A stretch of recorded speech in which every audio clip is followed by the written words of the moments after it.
NEET UG 2026 exams forms out हो गए हैं। क्या है नया 2026 में? जो डिटेलिंग है कैंडिडेट की, इसे बढ़ा दिया गया है। जो सिक्योरिटी फीचर्स हैं, इन्हें इनहेंस कर दिया गया है। कैंडिडेट को लाइव फोटो कैप्चर करनी है और आपके फोटो का मिलान आपके आधार में जो फोटो अवेलेबल है उससे भी किया जाएगा। तो चलिए इस वीडियो में बिल्कुल आसान तरीके से डिटेल्स में स्टेप बाय स्टेप देखेंगे कि नीट यूजी 2026 के फॉर्म को फिलअप कैसे करना है। नए हैं चैनल पे तो सब्सक्राइब जरूर कर लीजिएगा, वीडियो को लाइक कर दीजिएगा, क्योंकि नीट एग्जाम और नीट की काउंसलिंग से जुड़ी बहुत सारी ऑथेंटिकेट और इंपॉर्टेंट वीडियोस लेकर हम आप तक आते हैं, ताकि आपके एमबीबीएस एडमिशन के सफर को आसान बना सकें। जी हां, अधिक जानकारी के लिए आप हमारी वेबसाइट www.omeducare.in पर भी विजिट कर सकते हैं, जहां पे आपको देश भर के सभी कॉलेजेस की डिटेल्स मिलेगी, कट ऑफ की जानकारी, फीस की जानकारी, साथ ही क्लिनिकल एक्सपोजर भी मिलता है। ऐसे कैंडिडेट जो पर्सनल काउंसलिंग अवेल करना चाहते हैं वो हमें कांटेक्ट कर सकते हैं। हमारे जो कांटेक्ट डिटेल्स हैं वो आप इस वीडियो के डिस्क्रिप्शन में देख सकते हैं। टोल फ्री नंबर है 7676610620। हमारे 5 ऑफिसेस भी हैं, गुड़गांव में, जमशेदपुर में, जयपुर में, प्रयागराज और लखनऊ में। तो चलिए अब जल्दी से टॉपिक पे आ जाते हैं और मैं आपको स्टेप बाय स्टेप बताता हूं कि नीट का जो फॉर्म है वो आपको कैसे फिलअप करना है। डेट्स आपको मालूम है, 8 फरवरी से एप्लीकेशन शुरू हो रहे हैं जो 8 मार्च तक चलेंगे। जो ऑफिशियल वेबसाइट है वो है neet.nta.ac.in।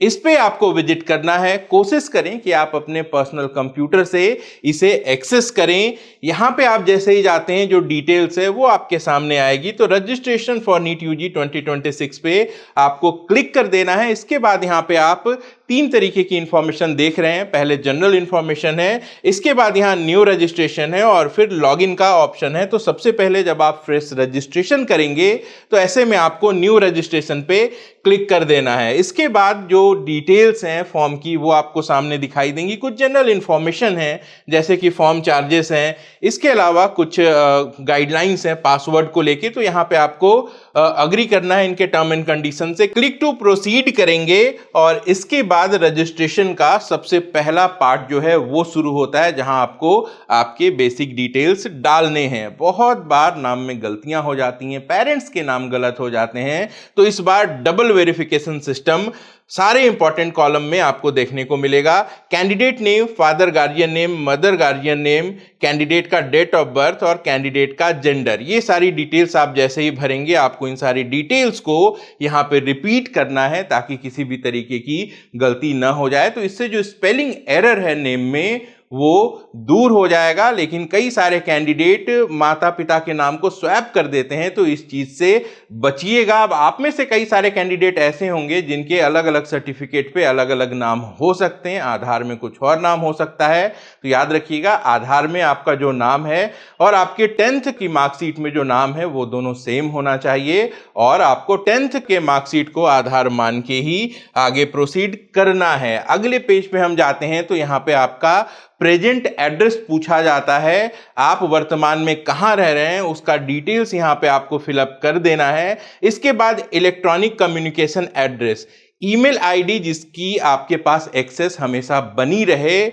वो आपको यहां पे फिल कर देनी है, उसे कंफर्म कर देना है। मोबाइल नंबर जो आप परमानेंट यूज करेंगे, क्योंकि अभी से लेके काउंसलिंग तक उसी नंबर पे जो ओटीपी है वो आते रहेगी, यहां पे आपको उसको फिलअप कर देना है। और इसके बाद परमानेंट एड्रेस, जी हां, अगर आपका करंट एड्रेस परमानेंट एड्रेस दोनों सेम है तो आप यहां पे टिक कर देंगे। अगर आप कहीं और के रहने वाले हैं, तैयारी के लिए कहीं और रह रहे हैं, तो ऐसे में आप दोनों एड्रेस यूज कर सकते हैं। याद रखिएगा, अगर आपके दोनों एड्रेस अलग अलग हैं तो एग्जाम सेंटर सेलेक्ट करते समय आपको दोनों स्टेट को सिलेक्ट करने का ऑप्शन मिलेगा। लेकिन अगर आपके करंट एड्रेस और परमानेंट एड्रेस में कोई डिफरेंस नहीं है तो उसी स्टेट में आप एग्जाम सेंटर चुन पाएंगे। इस पे हम आगे बात करेंगे।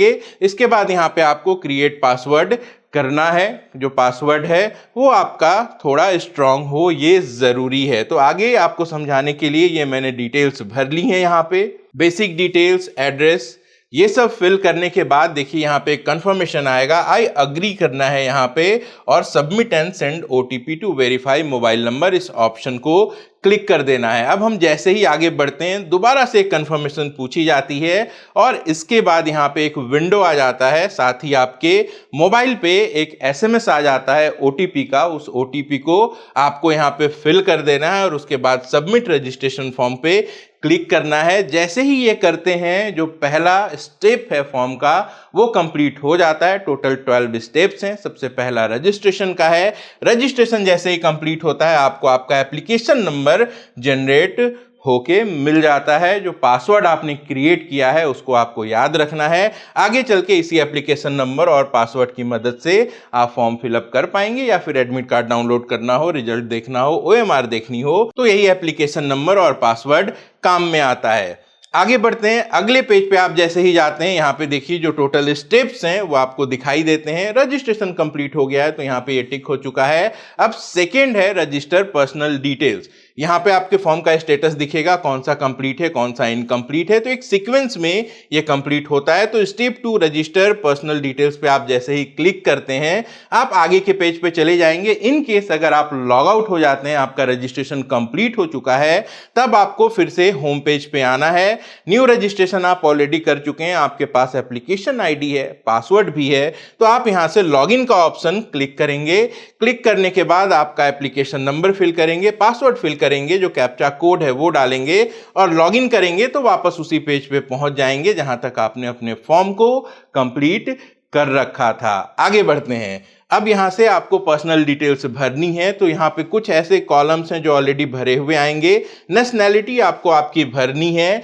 इसके अलावा जो नेक्स्ट ऑप्शन है वो उस राज्य को आपको सेलेक्ट करना है जहां से आप एग्जाम दे रहे हैं, जहां आप अपना एग्जाम सेंटर डिमांड करने वाले हैं। अब यहां पे एक और कंफ्यूजन होती है कि आप रहने वाले दिल्ली के हैं, तैयारी कोटा में कर रहे हैं, तो ऐसे में अगर आप यहां पे राजस्थान दे देते हैं तो आपका डोमिसाइल क्या मिलेगा। तो डोमिसाइल की जो बात है वो आपके 10-12 के बेसिस पे आपके डोमिसाइल क्राइटेरिया, आपका जन्म कहां हुआ है, आप कहां रह रहे हैं, उसके आधार पे होती है। तो आप जिस भी जगह से एग्जाम दे रहे हो उसे आप यहां पे भर सकते हैं। डोमिसाइल क्लेम जब करना होगा काउंसलिंग के समय में तो वो दूसरा मैटर है। यहां आप जो भी स्टेट भरते हैं उसका डोमिसाइल क्लेम करने से कोई भी सीधा संबंध नहीं है। तो देखिए यहां मैंने डिटेल्स भर दिया है अपने हिसाब से, आप पे जो भी एप्लीकेबल होगा आप वो भर लेंगे। इसके बाद आपको आपकी कैटेगरी सेलेक्ट करनी होती है। जनरल है तो जनरल कर लेंगे, ईडब्ल्यूएस है तो ईडब्ल्यूएस कर लेंगे, ओबीसी, एसटी, एससी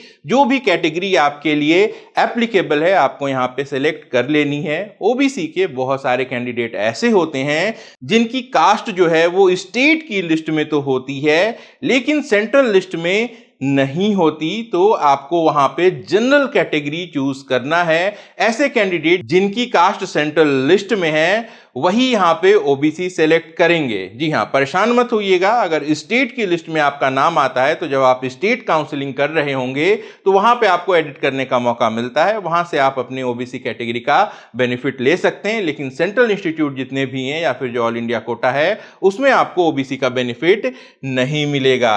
अब देखिए यहां पे अगर आप किसी कैटेगरी से बिलोंग करते हैं, फॉर एग्जाम्पल इस कैंडिडेट की कैटेगरी अगर ओबीसी एनसीएल है, तो आप जैसे ही अपनी कैटेगरी सेलेक्ट करते हैं तो यहां पे आपको आपके डॉक्यूमेंट्स के बारे में बताना होता है कि आपके पास डॉक्यूमेंट है या फिर आपने अप्लाई किया हुआ है। डॉक्यूमेंट नहीं है ये आप क्लेम ही नहीं कर सकते। अगर डॉक्यूमेंट नहीं है तो सीधे जनरल कैटेगरी में भर देंगे, या तो आपके पास डॉक्यूमेंट होगा, अगर नहीं है तो अप्लाई कर दीजिए। जैसे ही आप यहां पे करेंगे no I have applied but awaiting the certificate, तो आपने कब अप्लाई किया है, कहां अप्लाई किया है, ये सारी डिटेल्स आपको यहां पे भरनी है। ऐसा ही दूसरी कैटेगरी वाले कैंडिडेट के साथ भी होगा। जो डॉक्यूमेंट है उसका सर्टिफिकेट नंबर यहां पे आपको फिलअप करना होता है।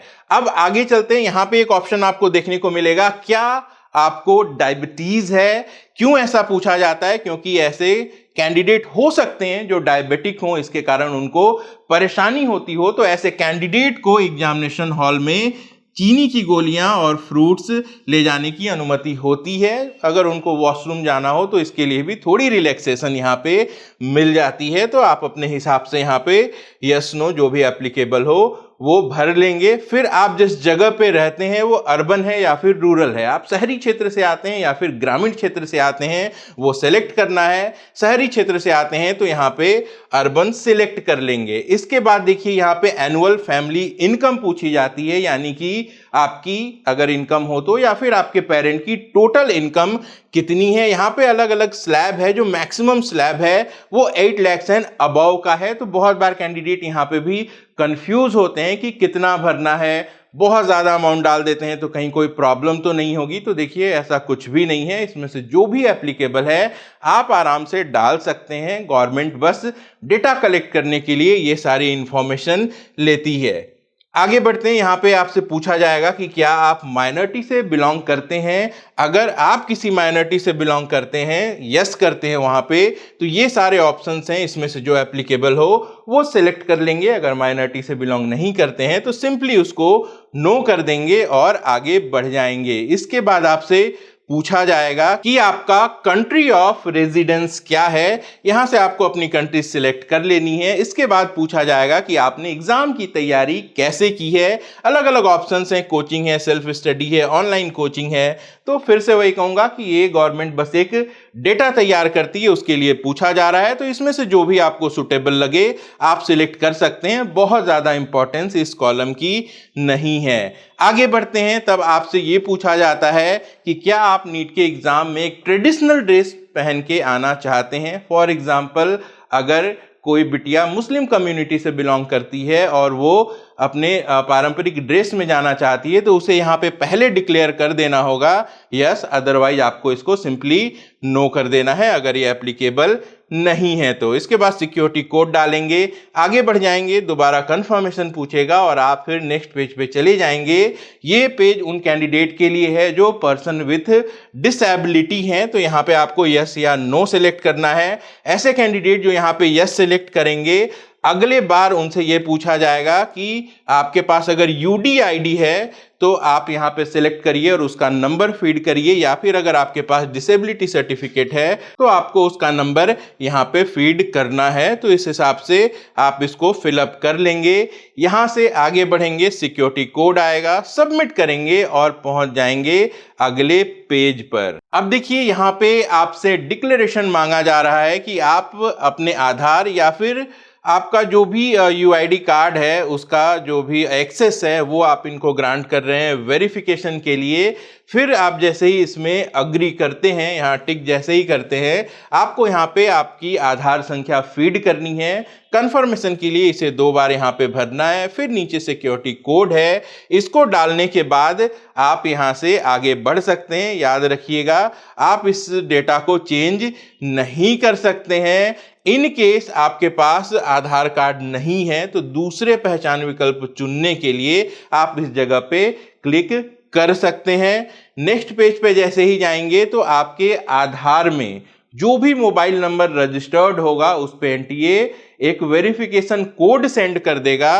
आपके मोबाइल पे वो कोड आएगा, उस कोड को आप यहाँ पे फिल कर सकते हैं। फिर यहाँ पे आप सिक्योरिटी डिटेल्स डाल सकते हैं। तो नीट के एप्लीकेशन फॉर्म में आपने जो मोबाइल नंबर डाला था वही मोबाइल नंबर आपके आधार से जुड़ा हो ये जरूरी नहीं है। बस आधार में आपका जो भी मोबाइल नंबर है उस पे जो वेरिफिकेशन कोड है वो अपने आप आएगा, आप इस नंबर को बदल नहीं सकते हैं। तो देखिए यहाँ पे मैंने कोड डाल दिया। इसके बाद जैसे ही सबमिट ओटीपी करते हैं यहाँ पे वो पिक्चर आ जाती है जो ऑलरेडी हमारे आधार के डेटाबेस में अवेलेबल है, जो हमारे आधार कार्ड पर है। ये अपने आप पिक्चर यहाँ पे आ जाएगी। इसके बाद फिर नेक्स्ट हम करते हैं। नेक्स्ट करने के बाद आपसे पूछा जाएगा क्या आपके पास अपार आईडी है। तो अपार आईडी का जिक्र पिछले साल से ही हो रहा है, ये मैंडेटरी नहीं है, लेकिन आप सबको सलाह दूंगा कि ऑनलाइन प्रोसीजर है, बहुत कम समय में बन जाता है, तो इसे बनवा के फ्यूचर रेफरेंस के लिए रख लीजिएगा। आगे चल के इसकी जरूरत जरूर पड़ेगी। नीट पीजी की जो काउंसलिंग चल रही है वहां भी अपार आईडी कई सारे कॉलेजेस ने मैंडेटरी कर दी है एडमिशन में रिपोर्टिंग के लिए, तो ऐसा ही यूजी 2026 में भी हमें देखने को मिल सकता है। तो फिलहाल के लिए आप इसे चाहे तो नो करके भी आगे बढ़ सकते हैं अगर आपके पास नहीं है। अब देखिए यहाँ पे आपको एग्जाम सेंटर सेलेक्ट करना है, क्वेश्चन पेपर का मीडियम सेलेक्ट करना है। तो यहाँ पे जो भी आपके लिए एप्लीकेबल डिटेल्स हैं वो आप भर देंगे। इंग्लिश भर सकते हैं, हिंदी भी भर सकते हैं, क्योंकि इंग्लिश के अलावा आप कोई भी सब्जेक्ट चुनते हैं तो आपको 2 भाषाओं में क्वेश्चन पेपर मिलता है। एक तो वो भाषा जो आप चुनते हैं और दूसरा इंग्लिश जो है वो मैंडेटरी रूप से मिलता ही है। तो ऐसे में समझने में थोड़ी ज़्यादा आसानी होती है। इसके बाद आपको सेंटर के लिए 3 ऑप्शंस चुनने होते हैं। याद रखिएगा, यहाँ पे आप सिर्फ वही स्टेट चुन सकते हैं जो आपके करस्पॉन्डेंट एड्रेस या फिर प्रेजेंट एड्रेस में आपने भरा था। अगर दोनों एड्रेस अलग अलग हैं तो वो 2 स्टेट आपको यहाँ पे दिखाई देंगे। स्टेट सेलेक्ट करने के बाद आप सिटी प्रेफरेंस भी सिलेक्ट कर सकते हैं। अगर वहां पे आपने केवल एक ही एड्रेस भरा है, एक ही स्टेट का एड्रेस भरा है, तो आपको वहां पे सिर्फ एक ही ऑप्शन मिलेगा स्टेट सेलेक्ट करने का। तो अपने हिसाब से अगर 2 स्टेट का एड्रेस है तो आप अपने हिसाब से सिटी यहाँ पे सिलेक्ट कर सकते हैं। अगर एक स्टेट चुना है तो ऑब्वियसली आपको सिर्फ एक स्टेट में ही सेंटर के लिए 3 सिटीज सेलेक्ट करनी होंगी। इसके बाद आपके गार्जियन के बारे में पूछा जाता है कि उनकी क्वालिफिकेशन क्या है या फिर वो व्यवसाय क्या करते हैं। तो जो भी एप्लीकेबल है आप यहाँ पे उसे फीड कर सकते हैं। तो हाउसवाइफ है, मदर, तो आप अदर का ऑप्शन सेलेक्ट कर लेंगे जो बिल्कुल लास्ट में है। जो भी क्वालिफिकेशन है वो आपको यहाँ पे भर देना है, सेंटर्स भर देने हैं और फिर प्रोसीड कर देना है। जैसे ही सबमिट करते हैं तो एग्जाम सेंटर डिटेल्स वाला कॉलम जो 6 स्टेप है वो कंप्लीट हो जाता है। अगले स्टेप में क्या है, आपके 10th क्लास की डिटेल्स पूछी गई है कि 10th आपने कब पास किया, स्कूल का नाम क्या था, स्कूल कहाँ का था, बोर्ड का नाम क्या था। तो ये डिटेल्स आप अपनी 10th की मार्कशीट के हिसाब से फिलअप कर देंगे। गवर्नमेंट स्कूल था, प्राइवेट था, जो भी था, स्कूल जिस जगह पे था वो अर्बन था या फिर रूरल था, बोर्ड कौन सा था, तो इसमें से अपने एप्लीकेबल डिटेल्स आपको फिलअप कर देने हैं। ये जैसे ही कंप्लीट होता है इसके बाद आपसे पूछा जाता है कि आपके रिजल्ट का मोड क्या था, सीजीपीए था या फिर परसेंटेज मॉडल था। आपका जो भी एप्लीकेबल होगा वहां पे सिलेक्ट करेंगे, फिर टोटल मार्क्स पूछा जाएगा। जो परसेंटेज है वो इसके हिसाब से अपने आप यहाँ पे फीड हो जाती है। जैसे ही आगे बढ़ते हैं इसके बाद 12th का डिटेल्स पूछा जाता है। तो ऐसे कैंडिडेट जो कि 12th में 2026 में अपीयरिंग है वो यहाँ से अपीयरिंग सेलेक्ट कर लेंगे। लेकिन वो कैंडिडेट जो ऑलरेडी पास कर चुके हैं 12 की डिटेल्स, उनको अपनी बाकी की डिटेल्स भी यहाँ पे फीड करनी पड़ती है। आपको अपने 12 का रोल नंबर फिल करना पड़ता है, आपको वहाँ पे रिजल्ट मोड, आपका जो भी डिस्ट्रिक्ट है, जो स्कूल का नाम है, जो पिन कोड वगैरह है, आपने किस साल में पास किया है, वो सारे डिटेल्स यहाँ पे भरने होते हैं। देखिए अपने एग्जाम्पल के लिए मैंने अपने डिटेल्स को यहाँ पे फिलअप किया आपको दिखाने के लिए।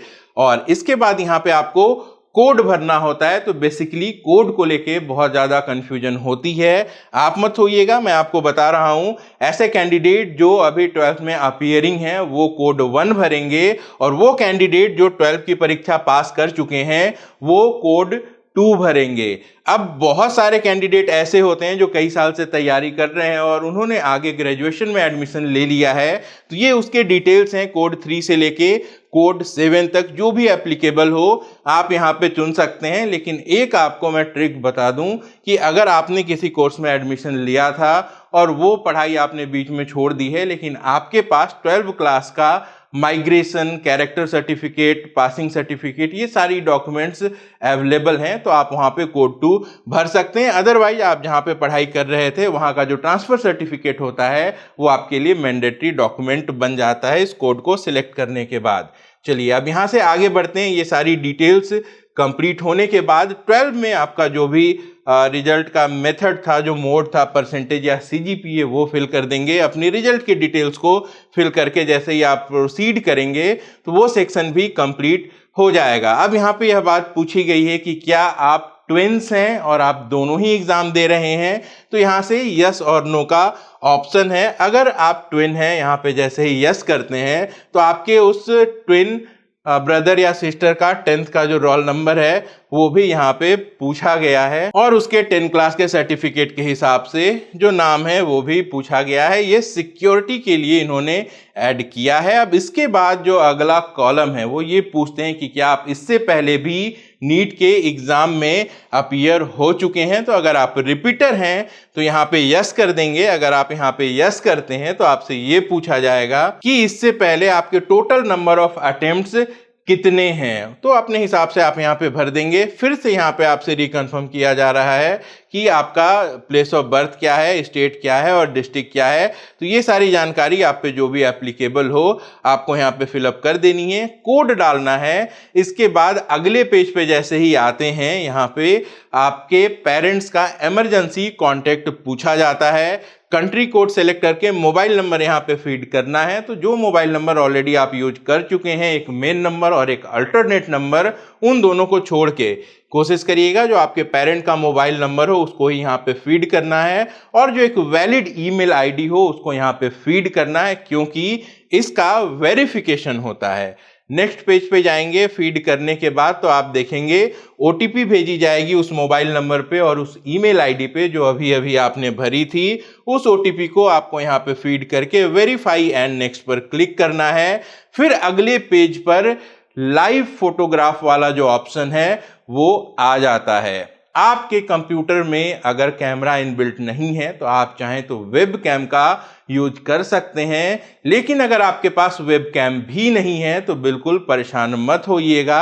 इस पेज पे यहाँ आपको एक क्यूआर कोड दिखाई दे रहा है, इसको अपने फोन से स्कैन करिए। जैसे ही क्लिक करते हैं आप जो फॉर्म फिलअप कर रहे हैं एग्जैक्ट वही पेज आपकी फोन की स्क्रीन पर दिखाई देगा। वहां से आप अपने फोन के कैमरे से फोटो क्लिक करके अपलोड कर सकते हैं। वो इस फॉर्म में यहाँ पे अपलोड हो जाएगा। अदरवाइज अगर आप लैपटॉप से भर रहे हैं या फिर आपके कंप्यूटर में कैमरा कनेक्टेड है तो आपको वहां पे प्रीव्यू दिखाई देता है। नीचे कैप्चर करने का ऑप्शन होता है, आप सिंपली उस पर क्लिक करके कैप्चर कर सकते हैं। जैसे ही कैप्चर करते हैं तो आपको एक बात का ध्यान रखना है, यहाँ एक गाइडलाइन है कि फोटो जो है वो क्लोजअप आनी चाहिए और फोटो में 80% जो है आपका फेस वो क्लियरली विजिबल होना चाहिए। तो इस हिसाब से जैसे ही कैप्चर आप करते हैं प्रीव्यू यहाँ पे आपको शो हो जाता है। इसके बाद यहाँ से आपको नेक्स्ट कर देना है, आपसे कंफर्मेशन मांगी जाएगी और ये बता दिया जाएगा कि आपका जो फोटो है वो अपलोड हो चुका है। सबमिट करेंगे, इसे आगे बढ़ेंगे। अब बारी आती है अपलोड डॉक्यूमेंट्स की, जो 11th स्टेप है आपके फॉर्म फिलअप का। कौन कौन से डॉक्यूमेंट लगेंगे तो यहाँ आप देख सकते हैं। सबसे पहले पासपोर्ट साइज की फोटोग्राफ्स लगेगी जिसमें व्हाइट बैकग्राउंड हो और 80% कवरेज आपके फेस की होनी चाहिए। बाएं और दाएं हाथ की अंगुलियों और अंगूठे का निशान लगेगा। इसके अलावा सिग्नेचर लगेगा, 10th की मार्कशीट लगेगी, 10th का सर्टिफिकेट भी लगेगा और वर्तमान और अस्थाई पता, इनका जो भी एड्रेस प्रूफ है उसको एक सिंगल पीडीएफ में बना के आपको अपलोड करना है। अगर दोनों एड्रेस सेम है तब एक ही प्रूफ जो है वो काफ़ी होगा। तो एड्रेस प्रूफ के लिए अगर आप किसी रेंटेड प्लेस पे रहते हैं, अगर आप कोटा में कहीं पे तैयारी कर रहे हैं तो एक सिंपल सा कोर्ट एग्रीमेंट बनवा लीजिएगा जो बहुत आसानी से नोटराइज होके बन के मिल जाता है और उसे अपलोड कर दीजिएगा। तो जो आपका काम है वो पूरा हो जाएगा। फिंगरप्रिंट लेने के लिए आप अपने फिंगर्स को इंक पैड में लगाकर एक वाइट पेपर पे इस तरीके से अच्छे से प्रिंट कर लीजिएगा। इंक पैड ना हो तो एक बॉल पेन लेके आप अपने टिप्स को अच्छे से कलर करके और उसके बाद भी ये प्रिंट ले सकते हैं। कोशिश करिएगा कि जो प्रिंट है वो बहुत लाइट ना हो या फिर बहुत ज़्यादा इंक होने की वजह से वो हेजी हो जाते हैं, रीडेबल नहीं रहते तो भी रिजेक्ट होते हैं। तो जो प्रिंट्स हैं वो दिखने चाहिए। इसके बाद जो फोटोग्राफ्स है वो अपलोड करके यहाँ पे अपलोड बटन को क्लिक कर दीजिए। फाइनल जैसे ही सारा डॉक्यूमेंट अपलोड हो जाता है तो आप देख सकते हैं यहाँ पे लास्ट कॉलम में click here to view uploaded document वाले ऑप्शंस जो हैं वो एक्टिवेट हो जाते हैं। एक एक करके स्टेप बाय स्टेप आपको फोटो को अपलोड करके अपलोड बटन को क्लिक करते हुए जाना। एक बार ये कंप्लीट हो जाए तो यहाँ पे एक बार आप क्लिक करके चेक भी कर लेंगे कि आपने जो भी डॉक्यूमेंट अपलोड किया है वो सही है या फिर नहीं है। और इसके बाद होता है फाइनल सबमिशन। जैसे ही फाइनल सबमिट की तरफ आप बढ़ते हैं, आपकी जो डिटेल्स हैं वो एक बार फिर से खुल के आपके सामने आते हैं और हर एक स्टेप पर आपको यहाँ पे डिक्लेरेशन देना होता है कि आपने जो भी डिटेल्स दिए हैं वो सही हैं। जो भी आपने लाइव फोटो कैप्चर की थी उसका भी प्रीव्यू लास्ट में दिखाई देता है और सबसे अंत में यहाँ पे आई एग्री का एक चेक बॉक्स है। इसके नीचे फाइनल सबमिशन ऑफ एप्लीकेशन है। जैसे ही आई एग्री को क्लिक करेंगे ये ऑप्शन एक्टिवेट हो जाएगा और इसके बाद आप एप्लीकेशन को सबमिट कर देंगे और आप फिर जिस पेज पे लैंड करेंगे वो कुछ इस तरीके का दिखेगा, यानी कि आपने सारी डिटेल्स भर दी है, आपने सारे डॉक्यूमेंट अपलोड कर दिए हैं, फीस देना बाकी है। लेकिन यहाँ पे एक इशू है, यहाँ पे ये लिखा हुआ आ रहा है your email ID yet to be verified, click here to verify your email ID first. तो मोबाइल नंबर पे तो ओटीपी आई थी और उसका वेरिफिकेशन हो गया था, लेकिन ईमेल आईडी का वेरिफिकेशन नहीं हुआ था, इसीलिए आपको यहाँ पे वेरिफिकेशन वाले ऑप्शन को क्लिक कर देना है।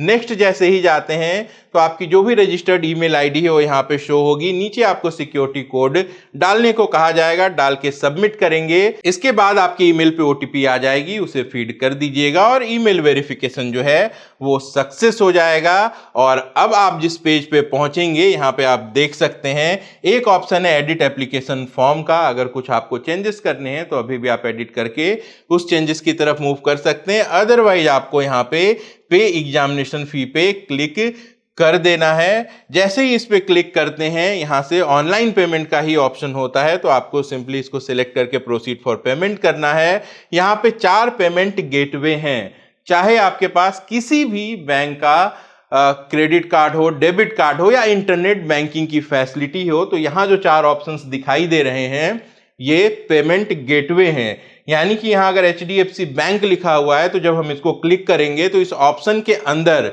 सभी बैंकों का क्रेडिट कार्ड हो, डेबिट कार्ड हो, नेट बैंकिंग हो, उसका ऑप्शन मिलता है। कई सारे गेटवे में कुछ ऑप्शंस नहीं भी होते हैं, इसलिए आपकी सुविधा के लिए यहाँ पे 4 गेटवे दिए गए हैं। तो इसमें से जो भी आपको सुटेबल लगे, SBI है, ICICI है, HDFC है, कैनरा बैंक है, सेलेक्ट करके आप आगे प्रोसीड कर सकते हैं। प्रोसीड करेंगे तो देखिए यहाँ पे क्रेडिट कार्ड अगर उस बैंक का है या फिर अदर बैंक का है, नेट बैंकिंग करना हो या फिर UPI करना हो तो आप उसके माध्यम से पेमेंट कर सकते हैं। इस तरीके से आपका जो फॉर्म है वो कंप्लीट हो जाएगा। पेमेंट होने के बाद फाइनल कंफर्मेशन लेटर आपको मिलता है, जिसको डाउनलोड करके आपको अपने पास सुरक्षित रखना होता है।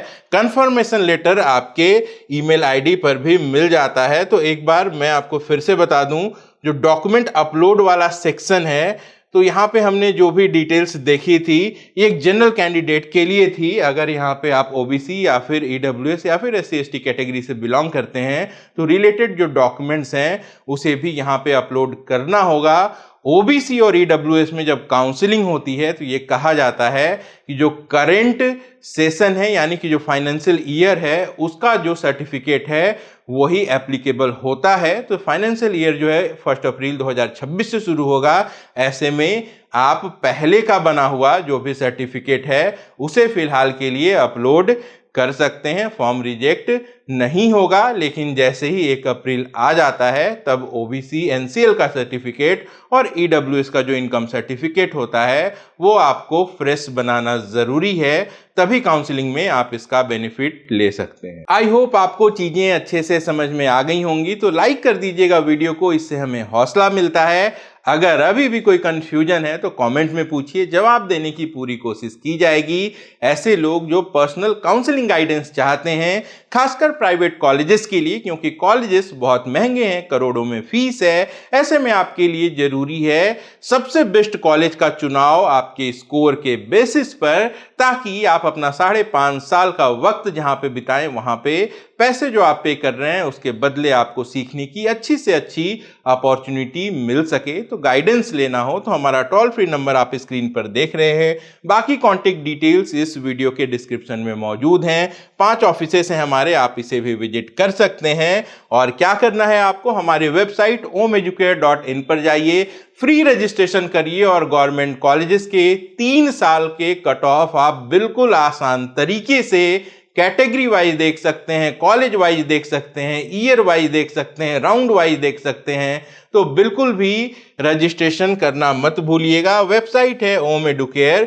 नीट.in। कुछ पेड प्लान्स भी हैं वहां पे, आप उसको यूटिलाइज कब कर पाएंगे, जब नीट का रिजल्ट आ जाएगा तब आप अपने रैंक के बेसिस पर एग्जैक्ट कॉलेज प्रेडिक्ट कर सकते हैं, कॉलेज का सीक्वेंस सेट कर सकते हैं, बॉन्ड के हिसाब से कॉलेजेस फिल्टर कर सकते हैं। तो काफी कुछ है, एक बार आपको वेबसाइट को विजिट करके जरूर देखना चाहिए। तो आप सबको बहुत बहुत शुभकामनाएं, अपना और अपनों का खूब ख्याल रखिएगा। मैं जल्द मिलता हूं। नमस्कार, जय हिंद।